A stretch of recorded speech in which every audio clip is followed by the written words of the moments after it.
Beginning. The first time I saw her, the alien queen, I thought I was hallucinating. The chamber shimmered with a light that didn't belong to any sun I had ever known, and there she stood, tall, regal, and impossibly beautiful, with skin that gleamed like polished obsidian and eyes that burned with an intelligence I could barely comprehend. Her subjects knelt around her, silent as shadows, yet I felt an awareness in her gaze that pinned me in place. I had been chosen, or perhaps kidnapped, for reasons I didn't yet understand. My ship had malfunctioned near the Zytherian star system, and their scouts had apprehended me while I tried to repair it. I had expected interrogations, threats, or at the very least, a polite but firm dismissal. Instead, I was brought to her court, and in that instant, I realized this was no ordinary ruler. "Human," she said, her voice melodic yet commanding. "You have potential." I swallowed, unsure whether she meant I had potential as a diplomat, a soldier, or a meal. The others in the chamber exchanged subtle glances, but none dared speak. The queen's gaze was magnetic, pulling me forward despite every rational instinct screaming to flee. "You are offered a choice," she continued, stepping closer. Her presence was intoxicating. I could feel the air change around her, charged with authority and something far more intimate, something I wasn't prepared for. Power beyond any human could imagine. Your enemies, your limitations, your failures, they can all vanish. All you need to do is claim it. I hesitated. My mind raced through the possibilities. Interstellar influence, unimaginable technology, the ability to command armies. But beneath it all, I sensed her true meaning. Her eyes lingered on me, searching, probing, and I felt an unfamiliar ache in my chest. She didn't just want me to take power. She wanted me to understand her. "And yet," she said softly, almost a whisper, "all I desire is your love." Middle. I blinked, trying to process the paradox. Here was a being who could bend galaxies to her will, who commanded entire species, yet she spoke to me of something as fragile as human emotion. I opened my mouth, intending to speak, but no words came. "Do not fear," she said, noticing my hesitation. "You will not be judged for your ignorance. Love is not power, and power is not love. One can rule the stars, but without connection, without trust, one rules nothing at all." Her explanation was like nothing I had ever heard. I had trained my entire life to survive in harsh environments, to adapt to political maneuverings in the military, and to calculate outcomes based on logic. But here none of that mattered. Her words struck at something deeper, something primal. "You have a choice, human," she continued. "You may take my offer of power, become one of the most influential beings in the universe. Or you may walk beside me, not as a servant, not as a subject, but as an equal, as someone who dares to connect with me. True connection requires vulnerability." I felt my heart hammer in my chest. It was absurd. How could an alien queen, with all her authority and alien instincts, speak so plainly about human emotions? And yet there was a pull, a thread of connection that I could not resist. I began, but she raised a hand, silencing me gently. "Words are unnecessary," she said, smiling faintly. "Your hesitation speaks volumes. You understand the gravity of the choice. You are afraid to love, human, because to love is to risk everything." Her honesty unsettled me. I had never been confronted by anyone who laid their intentions bare with such clarity, and I felt my defenses crumble.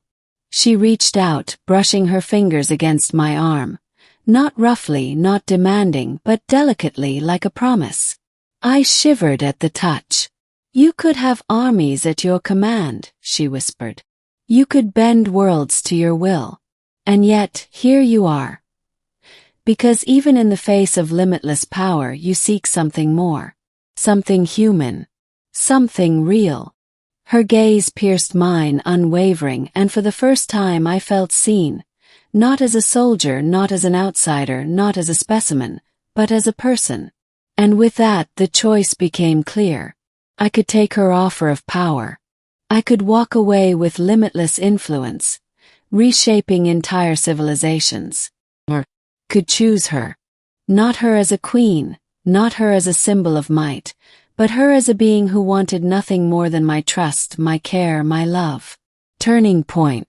I swallowed, my voice barely a whisper. I choose you. The chamber went still. For a moment, I feared I had made a grave mistake, that the words were too weak to capture the enormity of what I meant. But then she smiled, and it was as though the stars themselves had shifted in alignment. You do not know what you have chosen, she said softly. To love me is to challenge me. To love me is to accept the burdens I carry. To love me is to change not only your life but the course of countless others. I understand, I said with more conviction than I thought possible. And I still choose you.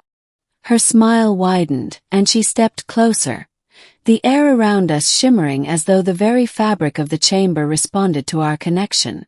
She took my hand, guiding it to her chest, over the steady rhythm of her heartbeat.